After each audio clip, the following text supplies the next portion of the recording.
പ്രിയപ്പെട്ട പ്രേക്ഷകരെ, നിങ്ങളെല്ലാവരും തന്നെ നിങ്ങളുടെ മൊബൈൽ ഫോൺ 1-2 ദിവസത്തിനുള്ളിൽ അതിന്റെ ബാറ്ററി റീചാർജ് ചെയ്യാറുണ്ടോ? അങ്ങനെ റീചാർജ് ചെയ്യുന്നില്ലെങ്കിൽ എന്താണ് സംഭവിക്കുക?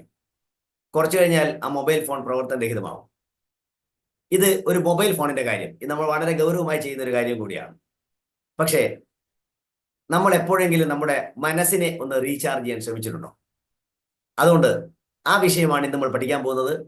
Recharge your mind. എങ്ങനെ നിങ്ങൾക്ക് നിങ്ങളുടെ മനസ്സിനെ ഒന്ന് റീചാർജ് ചെയ്യാം.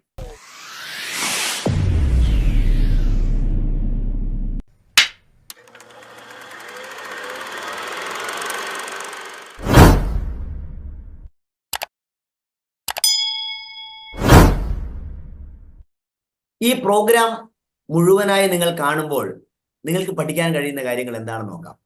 ഒന്ന്, how to have an eager desire. എങ്ങനെയാണ് ഒരു അതിശക്തമായ ഒരു ഡിസയർ അല്ലെങ്കിൽ ആഗ്രഹം നമ്മളിൽ ഉണ്ടാക്കേണ്ടത്.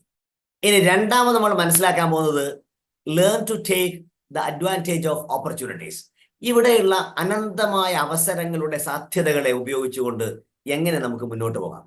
മൂന്നാമത് learn to nourish and protect. നമുക്ക് ഇങ്ങനെ പഠിക്കേണ്ട കാര്യങ്ങളൊക്കെ എങ്ങനെ അത് പൂർണ്ണമായും ഉൾക്കൊണ്ടുകൊണ്ട് പഠിക്കാൻ പറ്റും, എങ്ങനെ അതിനെ സംരക്ഷിക്കാൻ പറ്റും. ഇനി നാലാമത്തെ കാര്യം എന്ന് പറയുന്നത് how to incorporate small changes every day. എല്ലാ ദിവസവും നമുക്ക് കുറച്ച് കുറച്ച് മാറ്റങ്ങൾ വരുത്തിക്കൊണ്ട് എങ്ങനെ വലിയൊരു മാറ്റം ഉണ്ടാക്കാം. അഞ്ചാമതായി നമ്മൾ മനസ്സിലാക്കുന്നത് ഇൻവെസ്റ്റ് ഇൻ പേഴ്സണൽ ഡെവലപ്മെന്റ്. നമ്മുടെ ഈ വ്യക്തിത്വ വികസനത്തിന് നമ്മൾ എന്തൊക്കെയാണെന്ന് ഇൻവെസ്റ്റ് ചെയ്യേണ്ടത്, എന്താണ് നിക്ഷേപിക്കേണ്ടത്. ഞാൻ ഒരു വ്യക്തിയുടെ പേര് പറയാണ്, ഇമ്മാനുവൽ ജെയിംസ് റോൺ. ഈ ഒരു പേരിൽ നിങ്ങൾ അദ്ദേഹത്തെ അറിഞ്ഞിട്ടുണ്ടാവില്ല, പക്ഷെ അദ്ദേഹത്തെ എല്ലാവരും അറിയുന്ന ഒരു പേരുണ്ട്. അദ്ദേഹത്തിന്റെ പ്രൊഫഷണൽ നെയിം എല്ലാവർക്കും അറിയാം. അദ്ദേഹത്തിന്റെ പേര് ജിം റോൺ എന്നാണ്. അമേരിക്കയിലെ വളരെ പ്രശസ്തനായ ഒരു പേഴ്സണൽ ഡെവലപ്മെന്റ് ഏരിയയിൽ വർക്ക് ചെയ്യുന്ന ഒരു മനുഷ്യൻ, ഓൺട്രപ്രണർ, മോട്ടിവേഷണൽ സ്പീക്കർ, വളരെ പ്രശസ്തമായ ഒട്ടേറെ പുസ്തകങ്ങളുടെ കർത്താവ്, ഗ്രേറ്റ് ഓഥർ. ഇദ്ദേഹത്തിന്റെ ജീവിത നിരീക്ഷണങ്ങളുടെ ഒരു ആകെത്തുകയാണ് നമ്മൾ ഇന്ന് ഈ വെബിനാറിൽ ഉൾപ്പെടുത്തിയിരിക്കുന്നത്. അദ്ദേഹം നമ്മൾക്ക് അറിയപ്പെടുന്നത് പോലെ തന്നെ ലോകത്തിൽ ലക്ഷക്കണക്കിന് ആൾക്കാരെ മോട്ടിവേറ്റ് ചെയ്തൊരു വ്യക്തിയാണ്. അതോടൊപ്പം തന്നെ എനിക്ക് എടുത്തു പറയാവുന്ന ഒരു കാര്യം, ഇന്ന് ടോണി റോബിൻസ് എന്ന പേര് ഈ മോട്ടിവേഷണൽ സ്പീക്കർ രംഗത്ത് എല്ലാവർക്കും അറിയാം. ഈ ടോണി റോബിൻസ് ഇന്ന് വളരെ ഇൻഫ്ലുവൻഷ്യൽ ആയ ഒരു ട്രെയിനറാണ്. അദ്ദേഹത്തിന്റെ മെന്ററാണ് ജിം റോൺ എന്നുകൂടി അറിയുമ്പോൾ നമ്മൾ ആ വ്യക്തിയുടെ മഹത്വമാണ് മനസ്സിലാക്കേണ്ടത്. അദ്ദേഹത്തിന്റെ ജീവിത നിരീക്ഷണങ്ങളിലേക്കാണ് നമ്മൾ ഇന്ന് പോകുന്നത്. അദ്ദേഹം എഴുതിയ പ്രശസ്തമായ ചില പുസ്തകങ്ങളുടെ പേരുകൾ ഞാൻ പറയാം. The key to success, 7 strategies for wealth and happiness, the philosophy for successful living.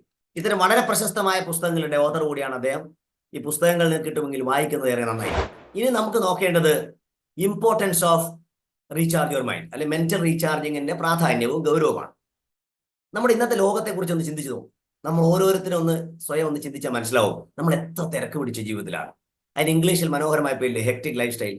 നമുക്ക് തിരക്കാണ്, എവിടെ നോക്കിയാലും നമുക്ക് തിരക്കുള്ളവർ മാത്രമേ കാണാൻ പറ്റൂ. അങ്ങനെയുള്ള ഒരു സാഹചര്യത്തിൽ നമുക്ക് തീർച്ചയായിട്ടും ഈ പറയുന്ന തരത്തിലുള്ള മെന്റൽ റീചാർജിങ് വളരെ വളരെ അത്യാവശ്യമാണെന്ന് മനസ്സിലാവും. അതിൽ 1-2 കാര്യങ്ങൾ കൂടെ ഞാൻ പറയട്ടെ. ഒന്ന്, ഒരു മെന്റൽ റിസൈലിയൻസ് കുറഞ്ഞൊരു സമയമാണ്. മെന്റൽ റിസൈലിയൻസ് എന്ന ഇംഗ്ലീഷ് വാക്കിന്റെ അർത്ഥം ബൗൺസിങ് ബാക്ക്, അല്ലെങ്കിൽ തിരിച്ചു വരിക എന്നുള്ളതാണ്. മെന്റൽ റിസൈലൻസ് എന്ന് പറഞ്ഞാൽ പലപ്പോഴും നമ്മൾ ക്ഷീണിച്ചുകൊണ്ടിരിക്കും. കാരണം ഒരുപാട് വർക്കുകളാണ് നമുക്ക് വരുന്നത്. ഓഫീസിലുണ്ടാവാം, വീട്ടിലുണ്ടാവാം, സമൂഹത്തിൽ ഒക്കെ നമുക്ക് നോക്കിക്കഴിഞ്ഞാൽ പ്രഷറുകളാണ്. അപ്പൊ അതിന്റെ ഒരു എനർജി കുറഞ്ഞു വരുന്ന സമയത്ത് അത് തിരിച്ചു വരണ്ടേ. അതിന് മെന്റൽ റിസൈലിയൻസിന് ഇത് അത്യാവശ്യമാണ്. രണ്ടാമത്തെ ഒന്ന് എന്ന് പറയുന്നത് ഇന്ന് സ്ട്രെസ്സിന്റെ കാലമാണ്. എവിടെ നോക്കിയാലും സ്ട്രെസ്സാണ്. ഒരു ലക്ഷ്യം കഴിയുമ്പോൾ അടുത്തത്. നമുക്ക് ഓരോരാൾ ചോദിച്ചാൽ എങ്ങനെയുണ്ട്, വളരെ സ്ട്രെസ്സാണ്. ഈ സ്ട്രെസ് റിഡക്ഷന് ഈ മെന്റൽ റീചാർജിങ് വളരെ അത്യാവശ്യമാണ്. അപ്പൊ സ്ട്രെസ് റിഡക്ഷനെ ഒരു ഗൗരവമായ കാരണമാണ്. സ്ട്രെസ് ഒരു വലിയ കാരണമാണ്. അത് റിഡക്ഷൻ ചെയ്യാൻ നമുക്ക് ഈ പറയുന്ന മെന്റൽ റീചാർജിങ് അത്യാവശ്യമാണ്. മൂന്നാമത്തത് ഫിസിക്കൽ വൈറ്റാലിറ്റിയാണ്. നമ്മുടെയൊക്കെ ഈ ഇന്നത്തെ ലോകത്ത് എക്സസൈസും സ്ലീപ്പും ഒക്കെ അങ്ങനെ ഒഴിവായിക്കൊണ്ടിരിക്കുകയാണ്. എല്ലാവരും തിരക്കിന്റെ ലോകം. ഞാൻ തിരക്ക് ആവർത്തിച്ച് പറയാം. അങ്ങനെ വരുന്ന സമയത്ത് നമ്മുടെ ഫിസിക്കൽ വൈറ്റാലിറ്റി നിലനിർത്താൻ മെന്റൽ റീചാർജിങ്ങിന് വളരെ വലിയ പ്രാധാന്യമുണ്ട്. ഇനി ഇമോഷണൽ വെൽബീയിങ് ആണ്. ഇന്ന് നമുക്കൊരു വൈകാരികമായ ഒരു അവസ്ഥ നോക്കിയാട്ടെ, പെട്ടെന്ന് ഇമോഷണലി ഡ്രിവൺ ആയിട്ടുള്ള ആൾക്കാരാണ്. വൈകാരികമായി പ്രതികരിക്കുന്ന ഒരു പൊതുസമൂഹമാണ് നമ്മുടെ മുന്നിലുള്ളത്. അതുകൊണ്ട് തന്നെ ആ ഒരു ഘട്ടത്തിൽ നമുക്ക് നമ്മുടെ സെൽഫ് അവെയർനെസ് ഉണ്ടാവാനും നമ്മുടെ സ്വയം തിരിച്ചറിയാൻ, അതോടൊപ്പം തന്നെ ഇമോഷണൽ ഇന്റലിജൻസ് വർദ്ധിക്കാനും ഇന്ന് വളരെ അത്യാവശ്യമായി പോകേണ്ട ഒരു കാര്യമാണ് വൈകാരിക ബുദ്ധി അഥവാ ഇമോഷണൽ ഇന്റലിജൻസ്. അതോടൊപ്പം തന്നെ നമ്മുടെ ഈ നേരത്തെ പറഞ്ഞ സ്ട്രെസ് കുറക്കുന്നു. ഈ വൈകാരികമായ ഒരു സമതുലിതാവസ്ഥ ഉണ്ടാകുമ്പോൾ നമുക്ക് നല്ല റിലേഷൻഷിപ്പ് ഉണ്ടാവും. ഹെൽത്തി റിലേഷൻഷിപ്പ് ഉണ്ടാവാൻ ഒക്കെ തന്നെ നമുക്ക് ഈ മെന്റൽ റീചാർജിങ് അത്യാവശ്യമാണ്. ഇതിന്റെ ഗൗരവവും പ്രാധാന്യവും ഒന്ന് പ്രേക്ഷകർക്ക് മനസ്സിലാവാനാണ് ഞാൻ ഇത്രയും വിശദീകരിച്ചത്. നമുക്കൊക്കെ ഒരു ഭൗതിക ശരീരമുണ്ട്, അതിൽ ഉള്ളിൽ ഒരു മനസ്സുണ്ട്. ഈ മനസ്സിന്റെ ഊർജമാണ് നമ്മുടെ ഓരോ ദിവസത്തെയും ആക്ഷനിലേക്ക് മുന്നോട്ട് നയിക്കുന്നത്. ആ ആക്ഷനാണ് നമ്മുടെ ലക്ഷ്യങ്ങളിലേക്ക് നമ്മൾ എത്തിക്കുന്നത്. ഇതൊരു മനസ്സിലാക്കാൻ എളുപ്പമുള്ള കാര്യമാണ്. ഇവിടെ പലർക്കും പറ്റുന്നത് ഈ ഊർജത്തെ നിലനിർത്താൻ സാധിക്കുന്നില്ല. ആ എനർജി ഇടയ്ക്കിടയ്ക്ക് നമുക്ക് നഷ്ടപ്പെടും, മനസ്സിന്റെ എനർജി നഷ്ടപ്പെടും. ഇവിടെ ആ എനർജി നഷ്ടപ്പെടുന്നത് ഇല്ലാതാക്കി എപ്പോഴും ഊർജ്ജസ്വലനായി നിൽക്കുക അല്ലെങ്കിൽ റീചാർജ് ചെയ്യപ്പെടുക നമ്മുടെ മനസ്സിനെ എന്നതിനെ കുറിച്ചാണല്ലോ നമ്മൾ പഠിച്ചു വരുന്നത്. അതിനെന്തൊക്കെയാണ് വേണ്ടത്? അതിൽ ഒന്നാമത്തെ പോയിന്റ് എന്ന് പറയുന്നത് നമ്മുടെ ഈഗർ ഡിസയർ ആണ്. അത് അതിനെ വിശദീകരിക്കുന്നതിന് മുമ്പ് ഈ ചിത്രം ഒന്നല്ലേ കാണുക.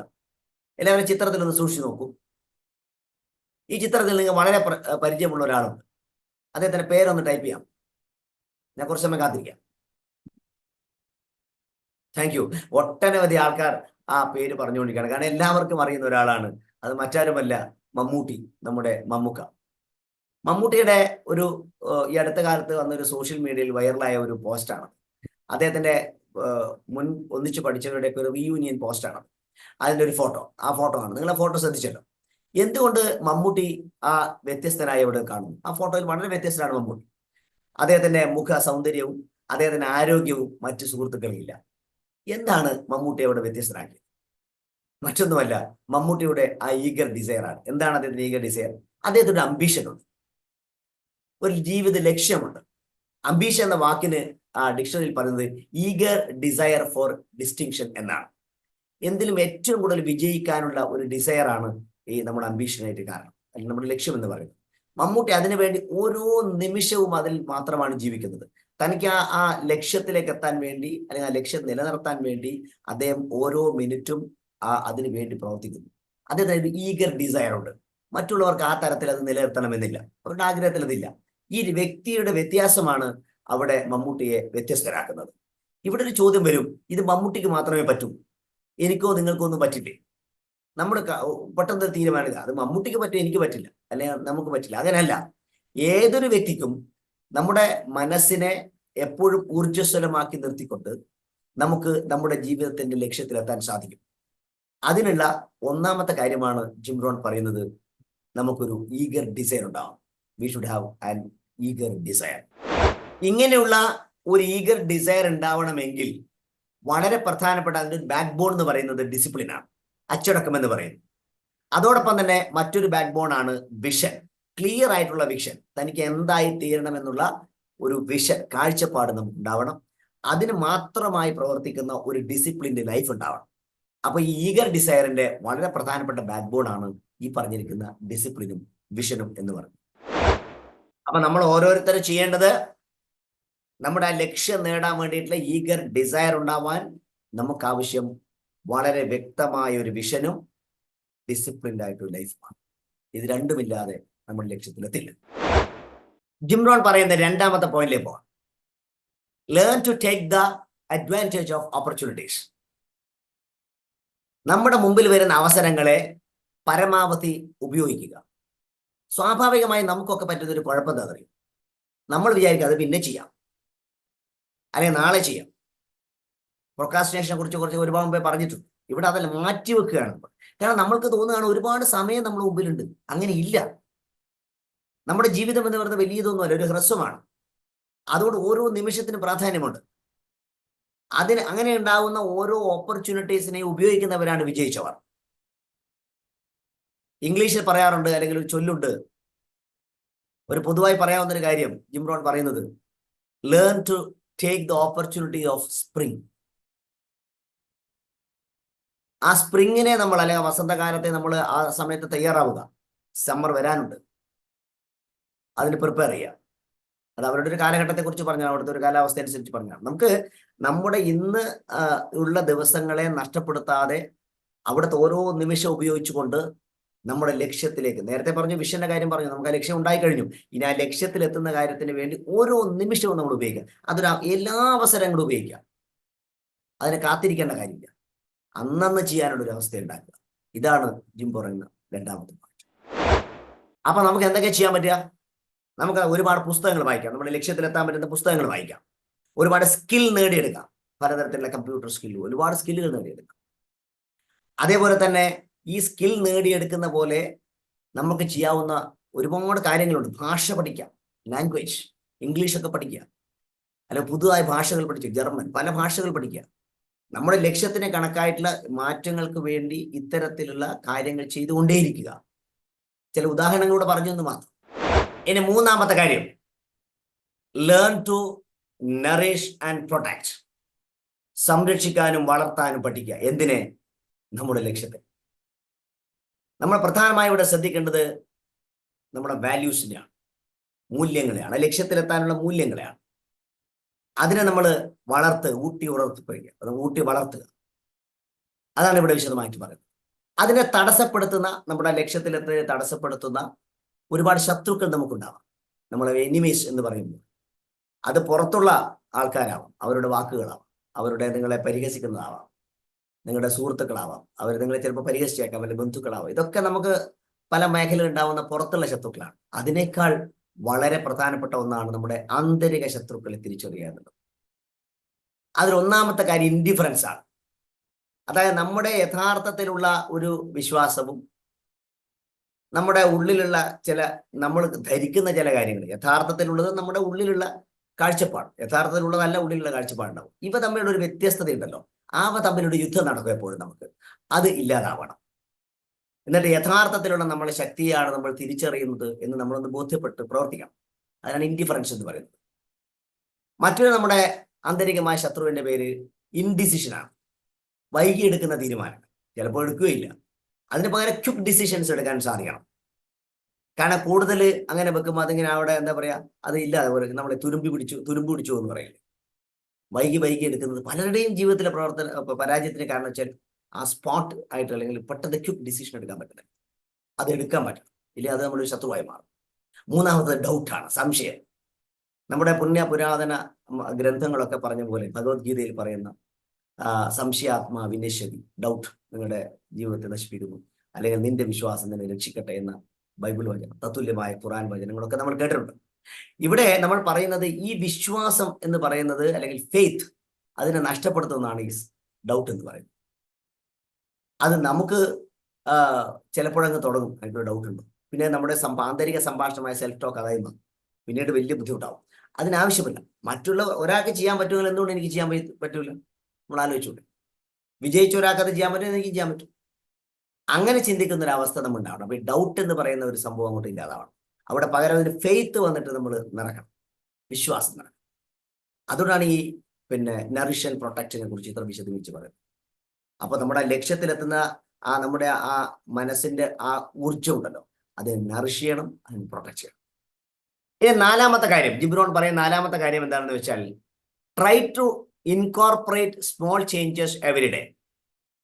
നമ്മുടെ നിത്യജീവിതത്തിൽ ചെറിയ ചെറിയ മാറ്റങ്ങൾ ഉണ്ടാക്കുക. നമ്മൾ ഈ ചെറിയ മാറ്റങ്ങളെ അധികം ശ്രദ്ധിക്കില്ല. നമ്മുടെ നിത്യജീവിതത്തിലെ വിജയത്തിന് വേണ്ടി നമ്മുടെ വലിയ ലക്ഷ്യം നമ്മുടെ മുമ്പിലുണ്ട്, നേരത്തെ പറഞ്ഞിട്ടുണ്ട്. അത് മുന്നിൽ കണ്ടുകൊണ്ടുപോകണം, ഇത് ഒക്കെ മനസ്സിലാക്കാൻ ചെറിയ ചെറിയ ചേഞ്ചസ് ഉണ്ടാകും. ഒരു ഉദാഹരണം ഞാൻ കൊണ്ടേ പറയാം. ഇപ്പോൾ നിങ്ങളുടെ കുടുംബ ജീവിതത്തിലെ ഒരു വിജയമാണ് പ്രതീക്ഷിക്കുന്നത്, അല്ലെങ്കിൽ അവിടുത്തെ ചില പ്രശ്നങ്ങളാണ് പരിഹരിക്കേണ്ടത്. നിങ്ങളൊരു പുഞ്ചിരിയോടുകൂടി തൻ്റെ ഭാര്യയെ സമീപിക്കുക, തൻ്റെ കുട്ടികളെ സമീപിക്കുക. ഇനി ഓഫീസ് തലത്താണെങ്കിൽ ഒന്ന് വിഷ് ചെയ്തുകൊണ്ട് തുടങ്ങുക. ഇങ്ങനെ ചെറിയ ചെറിയ രീതിയിലുള്ള മാറ്റങ്ങൾ ഉണ്ടാകുമ്പോൾ അതിന്റെ ഗൗരവമായി ഉണ്ടാകുന്ന വലിയ മാറ്റങ്ങളെ കുറിച്ച് നമ്മൾ അറിയില്ല. ജെയിംസ് ക്ലിയർ എന്ന് പറയുന്ന ലോകപ്രശസ്തനായ എഴുത്തുകാരനും മോട്ടിവേഷൻ സ്പീക്കറും പറഞ്ഞൊരു കാര്യമുണ്ട്, അറ്റോമിക് ഹാബിറ്റ്. ഒരു ദിവസം നമ്മൾ 1% മാറ്റങ്ങൾ വരുത്തുകയാണ്, ഒരു വർഷം എത്തുമ്പോൾ ഒരു 37% ചേഞ്ച് ഉണ്ടാവും. അത് പോസിറ്റീവായിട്ടും നെഗറ്റീവ് ആണെങ്കിൽ അതുപോലെ. അപ്പൊ അവിടെ നമുക്ക് ചെറിയ ചെറിയ മാറ്റങ്ങൾ വരുത്തുമ്പോൾ ഉണ്ടാവുന്ന വലിയ നേട്ടങ്ങളെ കുറിച്ചാണ് അദ്ദേഹം പറഞ്ഞത്. നമ്മൾ ഗൗരവമായത് ചിന്തിക്കേണ്ടിയിരിക്കുന്നു. ഇതിന് വലിയ പുസ്തക ജ്ഞാനമല്ല വേണ്ടത്. നമ്മൾ അതിനെ കുറച്ച് പ്രാവർത്തികമാക്കി ചെറിയ ചെറിയ മാറ്റങ്ങളിലേക്ക് കൊണ്ടുവരാനുള്ള ശ്രമം. നിങ്ങളിപ്പോൾ പഠിക്കാൻ ശ്രമിക്കുന്നു, അല്ല പഠിക്കണം, ഒന്നിച്ച് 2 മണിക്കൂർ ഒന്നിരുന്ന് പഠിക്കാൻ പറ്റില്ല. നിങ്ങൾ just start with small steps. ചെറിയ ചെറിയ ചേഞ്ചസ് തുടങ്ങും. ആ ചെറിയ ചെറിയ വ്യത്യാസങ്ങൾ വലിയ നേട്ടങ്ങളാക്കി മാറ്റും. So try to incorporate small changes every day. ഇവിടെ ഞാനൊരു പ്രധാനപ്പെട്ട കാര്യം കൂടി ഊന്നി പറയട്ടെ. അത് മറ്റൊന്നുമല്ല, നമ്മളിങ്ങനെ റെസ്പോൺസ്, ഒരാളുടെ പ്രതികരണം മാറ്റുന്നു, അതായത് നമ്മൾ അവരോട് ചിരിക്കുന്നു, അല്ല അവരൊന്ന് വിഷ് ചെയ്യുന്നു, അങ്ങനെ ഉണ്ടാകുമ്പോൾ അവരിൽ ഒരു നല്ല മാറ്റം ഉണ്ടാവും. ഈ മാറ്റം നമ്മളിൽ ഒരു ഫീഡ്ബാക്ക് ആയിട്ട് വരും. ആ ഫീഡ്ബാക്ക് ഇത്തരത്തിലുള്ള നല്ല കാര്യങ്ങൾ ചെയ്യാൻ നമ്മളെ പ്രചോദിപ്പിക്കും. അങ്ങനെയുള്ള പ്രചോദനം നമുക്ക് വലിയ മാറ്റങ്ങൾ ഉണ്ടാക്കും. അതുകൊണ്ട് ഇത്തരത്തിലുള്ള ചെറിയ ചെറിയ മാറ്റങ്ങൾ ഉണ്ടാവുന്ന ഒരു സയൻസ് ഒന്ന് പറഞ്ഞു മാറും. ഇനി 5ാമത്തെ കാര്യം, ഇൻവെസ്റ്റ് ഓൺ പേഴ്സണൽ ഡെവലപ്മെന്റ്. നമ്മൾ വളരെ വിജയിച്ച ആൾക്കാരെ എടുത്ത് നോക്കിയാൽ നമ്മളൊന്ന് താരതമ്യം ചെയ്ത് നോക്കും. നമ്മൾ അവരായിട്ട് താരതമ്യം ചെയ്തു, അവരുടെ വ്യക്തിപരമായ ജീവിതത്തിലേക്ക്, പേഴ്സണൽ ലൈഫിലേക്ക് ഒരുപാട് ഇൻവെസ്റ്റ് ചെയ്തു. ഇപ്പൊ വളരെ നമുക്കറിയാം, പ്രായമൊന്നും നോക്കാതെ തന്നെ ഡിഗ്രി പഠിക്കുന്നവർ, പോസ്റ്റ് ഗ്രാജുവേഷൻ എടുക്കുന്നവർ, മാനേജ്മെന്റ് കോഴ്സ് ചെയ്യുന്നവർ, അങ്ങനെ ജീവിതത്തിന്റെ പല സ്കില്ലുകൾ പഠിക്കുന്നു, പല ഭാഷകൾ പഠിക്കുന്നവർ, ഇവരൊക്കെ നമ്മളൊന്ന് എടുത്തു നോക്കിയാൽ അവരൊക്കെ വൻ വിജയമാവാൻ കാരണം അവരുടെ വ്യക്തി ജീവിതത്തിൽ ഒരു ഇൻവെസ്റ്റ്മെന്റ് നടത്തും. ഈ ഇൻവെസ്റ്റ്മെന്റ് എന്ന് പറയുന്നത് സമയമാവാം, അവരുടെ ടൈം ആവാം, അവരുടെ പണമാവാം, അവരുടെ പുതിയ പുതിയ കോഴ്സുകൾ പഠിക്കുന്നതാവാം, അവർ പുതിയ പുസ്തകങ്ങൾ വായിക്കുന്നതാവാം, അവർ പുതിയ വീഡിയോസ് കാണുന്നതാവാം. ഇത്തരത്തിൽ അവരുടെ ജീവിതത്തിന്റെ വിജയത്തിന് വേണ്ടുന്ന കാര്യങ്ങളിലേക്കുള്ള അവരുടെ ഇൻവെസ്റ്റ്മെന്റിന് വലിയ പ്രാധാന്യമുണ്ട്. എന്നിട്ട് നമ്മളൊന്ന് സ്വയം ഒന്ന് താരതമ്യം ചെയ്യാം. ഞാൻ ഇപ്പോൾ വ്യക്തിപരമായിട്ട് എത്ര ഇൻവെസ്റ്റ് ചെയ്യുന്നുണ്ട്, എത്ര സമയം ഞാൻ വിജയിക്കാൻ വേണ്ടി ചിലവ്, അല്ലെങ്കിൽ എന്ത് കോഴ്സ് പഠിക്കാൻ. ഇന്ന് നമുക്ക് വലിയൊരു ഓപ്പർച്യൂണിറ്റിയുള്ള ഒരു വേൾഡാണ്. ഇന്റർനെറ്റൊക്കെ നമുക്ക് ഒരുപാട് സാധ്യത നൽകുന്നുണ്ട്. നിങ്ങൾക്ക് ഏതൊരു സാധാരണക്കാരനും ഏത് വിഷയത്തെക്കുറിച്ചും അറിവ് കിട്ടാനുള്ള വലിയൊരു പ്ലാറ്റ്ഫോം ഇവിടെ ഉണ്ടായി കഴിഞ്ഞിട്ടുണ്ട്. ഇപ്പോൾ ആർട്ടിഫിഷ്യൽ ഇന്റലിജൻസ് ഒക്കെ വരുന്ന കാലഘട്ടത്തിൽ അതിന്റെ ഫാസ്റ്റ്നെസ് കൂടിക്കൊണ്ടിരിക്കുകയാണ്. അപ്പൊ ഇത് ഏത് വിഷയവും നമുക്കറിയാൻ പറ്റും. അപ്പൊ ആ നിങ്ങൾക്ക് വേണ്ടുന്ന particular knowledge and skill develop ചെയ്യാൻ ശ്രമിക്കുക. അതിന് വേണ്ടുന്ന ഇൻവെസ്റ്റ്മെന്റ് നമ്മൾ പേഴ്സണൽ ഡെവലപ്മെന്റ്. ഇപ്പൊ നിങ്ങൾ ഈ കോഴ്സ് അല്ലെങ്കിൽ ഈ വെബിനാറിൽ വന്നിരിക്കുന്നു, ഇത് പഠിക്കാൻ ശ്രമിക്കുന്നു, ഇതും ഒരു ഇൻവെസ്റ്റ്മെന്റ് ആണ്. നിങ്ങൾ പേഴ്സണൽ ഡെവലപ്മെന്റ് ഒരു കാര്യമാണ്. ഞാൻ നിങ്ങൾ അഭിനന്ദിക്കുന്നു കാര്യത്തിൽ. നമ്മുടെ വിജയത്തിന് വേണ്ടിയാണല്ലോ നമ്മൾ ഇത് പഠിക്കാൻ വരുന്നത്. ഇത്തരത്തിൽ നമ്മൾ മുന്നോട്ട് പോകുന്ന സമയത്ത് നമ്മുടെ പേഴ്സണൽ ഡെവലപ്മെന്റ് നടക്കും. നിങ്ങൾ ചില ആൾക്കാരെ നിങ്ങൾ താരതമ്യം ചെയ്യില്ല, അവർ അത്രയും കഷ്ടപ്പെട്ട് പഠിക്കുന്നുണ്ട്, അവർ സമയമൊക്കെ അതിനു വേണ്ടി കണ്ടെത്തുന്നുണ്ട്, പല ജോലിക്കിടയിലും പഠിക്കുന്നവരുണ്ട്. എന്നിട്ട് പുതിയ അവരുടെ ലക്ഷ്യത്തിലേക്ക് എത്തുന്നുണ്ട്. അവിടെ നമുക്കൊരു ലക്ഷ്യം വേണമെന്ന് ആദ്യമേ പറഞ്ഞത് വളരെ ഇമ്പോർട്ടൻ്റ് ആണ്. ആ ലക്ഷ്യത്തിലേക്ക് എത്തുന്ന വിധത്തിൽ പേഴ്സണലായിട്ട് നമുക്ക് എന്ത് ഡെവലപ്മെന്റിന് വേണ്ടി എന്താണ് ചെയ്യുന്നത് എന്നൊന്ന് വിലയിരുത്തുക. നിങ്ങൾക്ക് ഇന്ന് ഒന്ന് കുറിച്ചിട്ട് നോക്കാം, ഞാൻ അതിന് എന്താണ് ചെയ്യുന്നത്, ഞാൻ അതിന് എന്താണ് ഇനി എത്ര സമയമാണെങ്കിൽ ഇൻവെസ്റ്റ് ചെയ്യണം, അല്ലെങ്കിൽ എത്ര പണം ഇൻവെസ്റ്റ് ചെയ്യണം, അല്ലെ എന്തെങ്കിലും കോഴ്സുകൾ പഠിക്കണം. നിങ്ങൾ സ്വയം ഓരോരുത്തരും ചിന്തിക്കുക. എന്നിട്ട് അതിനു വേണ്ടിയുള്ള പ്രവർത്തനങ്ങളിലേക്ക് കടക്കുക. അങ്ങനെ നിങ്ങളുടെ പേഴ്സണൽ ഡെവലപ്മെന്റ് ഇതൊക്കെ ഇൻവെസ്റ്റ് ചെയ്യുക. വളരെ വളരെ ഇമ്പോർട്ടൻ്റ് ആയ ഒരു കാര്യമാണ്. ഇങ്ങനെ നമ്മൾ പേഴ്സണൽ ഡെവലപ്മെന്റിന് വേണ്ടി ഇൻവെസ്റ്റ് ചെയ്യുമ്പോൾ എന്തൊക്കെയാണ് സംഭവിക്കുന്നത്? നമ്മുടെ മാർക്കറ്റ് വാല്യൂ കൂടും. മാർക്കറ്റിൽ നമ്മുടെ കാര്യങ്ങളുടെ മുന്നോട്ട് കൊണ്ടുപോകാനുള്ള കഴിവ് കൂടും. നമ്മുടെ കോൺഫിഡൻസ് കൂടുന്നു, അങ്ങനെ പറയാം, ആത്മവിശ്വാസം കൂടും. നമ്മുടെ സെൽഫ് എസ്റ്റീം വർദ്ധിക്കുന്നു. എനിക്കത് ചെയ്യാൻ പറ്റും, അപ്പൊ ഞാൻ എന്തൊക്കെയോ പ്രവർത്തിക്കുന്നു, ഞാൻ അതിനടുത്ത് എത്തിക്കൊണ്ടിരിക്കുക, ലക്ഷ്യത്തിനടുത്ത് എത്തിക്കൊണ്ടിരിക്കുകയാണ്. ഇങ്ങനെ ഒരു സ്വയം മാറ്റത്തിന് വേണ്ടി നമുക്ക് ചെയ്യാൻ പറ്റും. അത് നമ്മുടെ കാര്യങ്ങളിലേക്ക് കോൺഫിഡൻസ് കൂടുന്നു. ഞാൻ നേരത്തെ പറഞ്ഞ പോലെ നമ്മുടെ മാർക്കറ്റ് വാല്യൂ കൂടുന്നു. നമ്മൾ കൂടുതൽ വിജയത്തിലേക്ക് അടുത്തുകൊണ്ടിരിക്കുന്നു. ഇതും ഇതിന്റെ കൂടെ തന്നെ കൂട്ടി വായിക്കേണ്ടത്. മാർക്കറ്റ് വാല്യൂ കൂടുന്ന സമയത്ത് നമ്മുടെ ഏർണിംഗ് എബിലിറ്റി കൂടുന്നുണ്ട്. നമുക്ക് മാർക്കറ്റിൽ നിന്ന് പണം ഉണ്ടാക്കാൻ സാധിക്കും. അപ്പൊ ആ ഏർണിംഗ് എബിലിറ്റി എന്ന് പറയുന്നത് വർദ്ധിക്കുന്നു എന്നതും ഇതിന്റെ ഒരു വലിയൊരു ഗുണമാണ്. ഇതോടൊപ്പം തന്നെ ചില പ്രധാനപ്പെട്ട കാര്യങ്ങൾ കൂടി ഞാൻ പ്രേക്ഷകരെ ഓർമ്മപ്പെടുത്തുകയാണ്. അതായത് പ്രധാനപ്പെട്ട ഒരു കാര്യം, ഈ മെന്റൽ റീചാർജിങ്ങിന് തത്തുല്യമായി നമ്മൾ ചെയ്യേണ്ട ഒരു കാര്യം എന്ന് പറയുന്നത് സ്ട്രെസ് റിഡക്ഷൻ ആണ്. ഞാൻ സൂചിപ്പിച്ചിട്ടുണ്ട്. സ്ട്രെസ് റിഡക്ഷൻ ചെയ്യേണ്ട പ്രധാനപ്പെട്ട കാര്യം എന്ന് പറയുന്നത് മെഡിറ്റേഷനാണ്, ധ്യാനം. കുറച്ച് സമയം നമ്മൾ ഒന്ന് മാറി നിന്ന് തന്നിലേക്ക് തന്നെ ക്യാമറ തിരിക്കുന്നതിനാണ് ഞാൻ ധ്യാനം എന്ന് പറയുന്നത്. അതോടൊപ്പം തന്നെ മൈൻഡ്ഫുൾനെസ്, എല്ലാം ഒന്ന് ശ്രദ്ധിച്ച് ചെയ്യുമ്പോൾ ഉണ്ടാകുന്ന ഒരു അവസ്ഥയുണ്ട്. അതാണ് മൈൻഡ്ഫുൾനെസ് എന്ന് പറയുന്നത്. മറ്റൊരു കാര്യം എന്ന് പറയുന്നത് മറന്നുകൂടാത്ത ഒരു കാര്യം സ്ലീപ്പാണ്, ഉറക്കം. 7 മുതൽ 8 മണിക്കൂർ വരെ പ്രേക്ഷകർ ഉറങ്ങണം. എല്ലാവരും ഉറങ്ങിയേ പറ്റും. മറ്റൊന്ന് എക്സസൈസാണ്. എക്സസൈസ് വളരെ വളരെ ഇമ്പോർട്ടൻ്റ് ആണ്. വ്യായാമത്തിന്റെ അഭാവം ഇന്ന് വലിയ പ്രശ്നങ്ങളാണ് സമൂഹത്തിൽ സൃഷ്ടിക്കുന്നത്. അതുകൊണ്ട് എല്ലാവരും ആ എക്സസൈസിന്റെ പ്രാധാന്യം കൊടുക്കണം. മറ്റൊന്നൊരു ടൈം ഔട്ട് എടുത്തുകൊണ്ടൊന്ന് പ്രകൃതിയിലേക്ക് പോവുക. ഗോ ടു ദ നാച്ചുർ എന്ന് ഞാൻ പലപ്പോഴും പറഞ്ഞിട്ടുണ്ട്. കാരണം നമുക്കൊരു ഒന്ന് കുടുംബത്തോടു കൂടിയോ അല്ലെ വേണ്ടപ്പെട്ടവരോട് ഒന്നിച്ചൊക്കെ ഒന്ന് പ്രകൃതിയിലേക്ക് പോവുകയും ഒരു ചെറിയ ഒരു ഇടവേള നമുക്ക് എടുക്കുന്നത് വളരെ നന്നായിരിക്കും.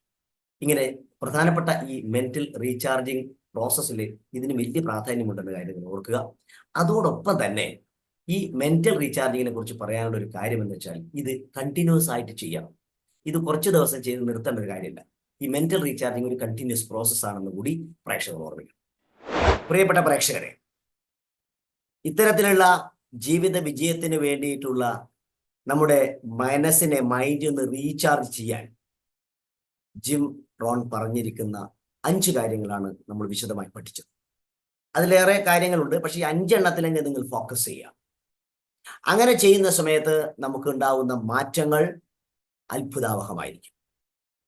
അവയേവയാണെന്ന് ഇതുവരെ പറഞ്ഞ കാര്യങ്ങളുടെ ചുരുക്കത്തിലൊന്ന് ഓർമ്മിക്കാൻ കൂടി ഞാൻ പറയട്ടെ. നമുക്കൊരു ഈഗർ ഡിസയർ ഉണ്ടാവണം. അതേപോലെ ഓപ്പർച്യൂണിറ്റിയെ നമ്മൾ ഉപയോഗിക്കണം. അതോടൊപ്പം തന്നെ അതിനെ നമ്മുടെ ആ പ്രോസസ്സിനെ നറിഷ് ചെയ്യും പ്രൊട്ടക്റ്റ് ചെയ്യും വേണം, സംരക്ഷിക്കണം.